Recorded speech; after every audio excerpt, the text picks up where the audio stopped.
आलम भाई, उनका ये सवाल है कि शेख, इस्लाम मजहब में अकीका करते वक्त डिस्क्रिमिनेशन क्यों की जाती है? बेटी के लिए एक जानवर जबकि बेटे के लिए दो जानवर ज़ब्ह किया जाता है, ऐसा क्यों?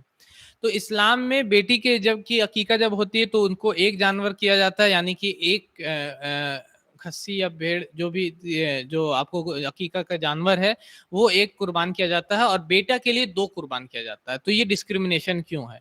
तो ये डिस्क्रिमिनेशन नहीं, इस्लाम जब जिस वक्त नबी सल्लल्लाहु अलैहि वसल्लम पे इस्लाम का पैगाम नाजिल हो रहा था, कुरान नाजिल हो रहा था, उस वक्त का हाल क्या था? उस वक्त का हाल ऐसा था जो कि सूरह नहल की आयत नंबर 60 57 58 में लिखा हुआ है कि जब उनमें से किसी को बशारत दी जाती है कि उनके यहाँ बेटी पैदा हुई है, तो वो अपने चेहरे को छिपाए फिरता है लोगों से। मतलब कि जब बेटी की खबर मिल जाती है, और अभी के भी बहुत सारे लोगों का यही हाल है कि जब बोल दिया जाता है कि बेटी पैदा हुई है तो मिठाई कम पैसे वाला मिठाई बटेगा, तो कम पैसा वाला बटेगा, लेकिन जब बेटा पैदा होता है तो अच्छा अकीका और अच्छा तरह से पार्टी होता है। वो डिस्क्रिमिनेशन अभी भी है, अभी भी हमारे समाज में फीमेल फीटिसाइड है, फीमेल इन्फेंटिसाइड या फीटिसाइड जो भी बोला जाए। इंडिया का आप डाटा जाके कलेक्ट कीजिए, इंडिया का डाटा है करोड़ों गर्भ को, यानी कि माँ के पेट में ही करोड़ों बच्चे ऐसे होते हैं जिनको मार दिया जाता है माँ के पेट में ही। अभी का, मैं पहले का रिपोर्ट्स नहीं बता रहा, अभी के साइंस एंड टेक्नोलॉजी का दौर में ये आपका हाल है। तो इस्लाम जब कुरान नाजिल हो रहा था नबी सल्लल्लाहु अलैहि वसल्लम के ऊपर, तो उस वक्त भी यही हाल था लोगों का, बल्कि इतना बुरा हाल था कि एक वाकया ये बयान किया जाता है कि एक अरब का एक शख्स अपनी बेटी को 6 साल की बेटी को जाता है और फिर उसी के सामने उसके कब्र को खोदता है और अपने हाथ से अपनी बेटी को उस कब्र में ढकेल करके उसके ऊपर मिट्टी डाल देता है।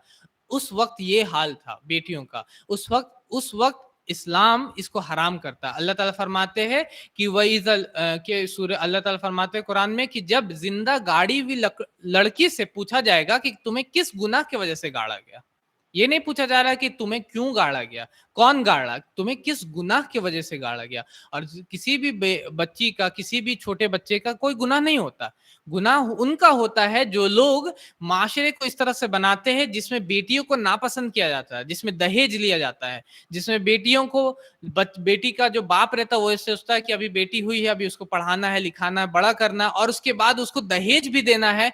तो ऐसे माशरे को अगर आप सपोर्ट कर रहे हैं और उस माशरे को आप थ्राइव करते, सपोर्ट करते हैं, तो ये बहुत ही बुरी बात है। और वो सारे गुनाह जो कि उस बच्ची को भी और सारी बच्चियों को जो कत्ल किए जाते हैं, जिस इन गुनाहों की वजह से कत्ल किया जाता है। और अल्लाह ताला फरमाते हैं जब जिंदा गाड़ी हुई लड़की से ये पूछा जाएगा कयामत के दिन कि तुम्हें किस गुनाह की वजह से गाड़ा गया। तो ये क्या है अकीका, उस वक्त क्या ये हाल था।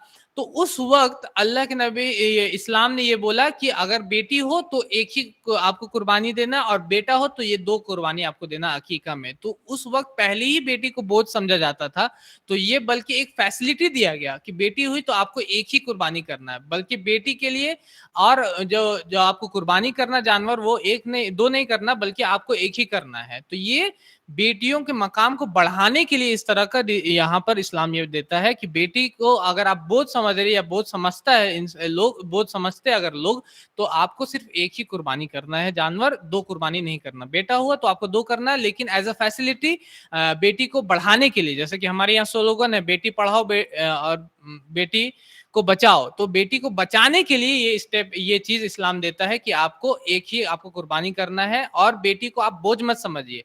बेटी के बोझ जो समझ रहे थे जो लोग बेटी को, उसके बोझ को कम करने के लिए इस्लाम ये चीज देता है। Hope this answers your question. हमारे चैनल IRPC इंडिया को सब्सक्राइब करें और बेल बटन पे क्लिक करें ताकि हमारा सारा वीडियो आप तक जरूर पहुंचे।